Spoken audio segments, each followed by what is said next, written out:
This is all together now, so we've done a lot. We found zeros, we found linear factors, we've solved equations, and so we're going to do it all together now so that you can see it's all the same steps. So first we're going to do is list our possible zeros for this function. So we know that it's the last over the first, plus or minus, and it's the factors of these things, right? Not tacos. Looks like I said tacos. Factors plus or minus the factors, there we go, of the last over the first. Okay, so that would give us here plus or minus, and the last number is 8. So it'd be 1, 2, 4, and 8.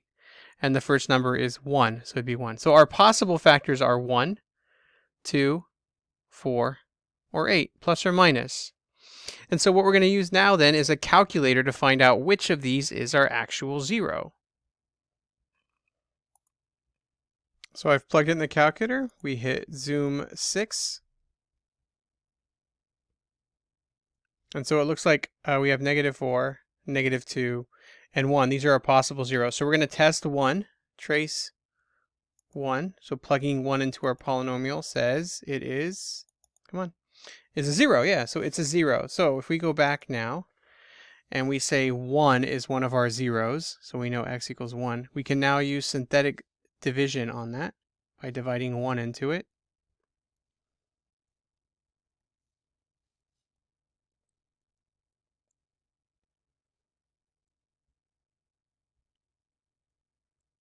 And we get 0. So now we have our quadratic. So this is x squared plus 6x plus 8. And we continue breaking down that quadratic using factoring. And if factoring doesn't work, then we use quadratic formula. So now we have it, x equals -4 and x equals -2. So we know our zeros are -4, -2, and 1.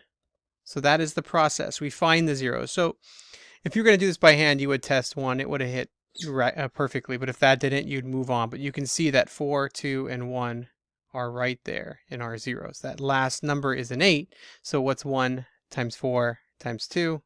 It's 8. So that's where they're coming from. So our calculator tells us what one of the zeros is. This would have worked if we had used -2 or 4. But we chose 1. And after we used 1, it showed us that it was -2 and -4. So now we have to write these as a linear pair of factors. So all you do is put them back in parentheses. X plus 4, x plus 2, and x minus 1. And so now we have it as a linear pair of factors. And now if they had asked us to solve the equation, you would have said, same exact steps, x equals -4, -2, and 1. So you see, it's the same steps, whatever question they ask you. If they say find the zeros, well, you find a 0, you use synthetic, it makes a quadratic, you find the other 2, and then you write them. If it says write as a linear pair of factors, well, then you find a 0, use synthetic to get the quadratic, find the other 2, and then put them as linear pairs of factors. So the only thing that changes is the form of the answer. The zeros, you list them. The linear pair of factors, you write them in factored form. And to solve the equation, you say x equals. But the steps are exactly the same. All right, so here's a special one that we need to try, just because. So this one has 5 zeros, which means we're going to have to use synthetic division to get it down to there. But before you do that, there's 4 terms. So all those old factoring properties that we did before, you still want to try them. So if I put the line and we use factor by grouping, this one has an x cubed in common, which gives us x squared plus 1. And then we come over here and we say, okay, well, it needs to match. These two always have to match so that we can continue our factoring. So this would have to be a -1 for this to work. And then you check x cubed, that's x to the 5th. That's x cubed. That's negative. See, I always forget that little square. Here we go. -x squared, and they do match. And then -1. And so now we can use factor by grouping. So it's x squared plus 1. And then x cubed minus 1. And then x squared plus 1, you can't continue anymore, but we don't need to because it's a quadratic.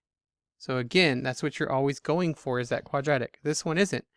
But this is a difference of cubes. So this would be x minus 1, and the signs are same opposite, always positive. If you don't remember how to do the cubes, you can go back and watch that video. And then it'd be xx, so x squared. X times 1 is x, and 1. So we can do our normal factoring that we've been doing, and it's same, opposite, always positive. And so now we have two quadratics, one here, and we have an answer. And what it wants us to do here is find the zeros. So we already got 1, it's 1, and write as a linear pair of factors. So now we can come over here to our x squared plus 1, set it equal to 0, and use the square root property. So plus or minus I. And then what about this one? What do we do here? With this one, we just get to use quadratic formula. So x equals -1 plus or minus the square root of 1 squared minus 4ac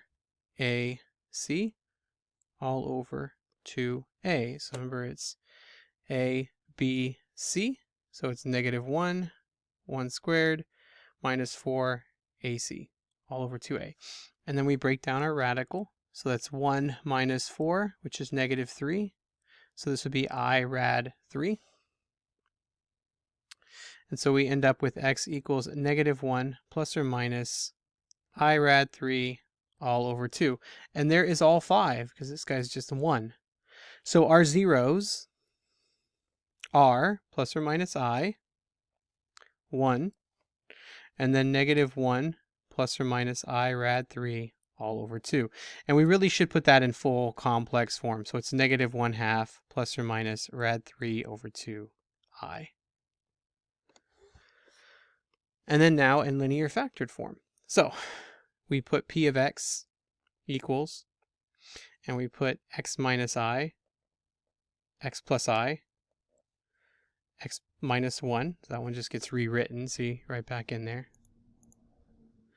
And then the final one, so this is x minus, and then it's 1/2 plus rad 3 over 2I, and then x minus 1/2, minus rad 3 over 2I. And there are your linear factors. So there's your zeros. This is the worst one I could possibly think of.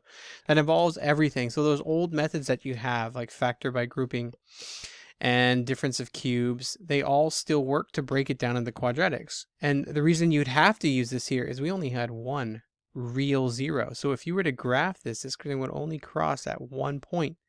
And so the one would work, it would break it down to 4, but you would still have to do these methods. All right, thank you. Wait, not thank you. Let's go back here. So this is the basic idea that you want to always follow. You find a zero, you use synthetic, and there you go.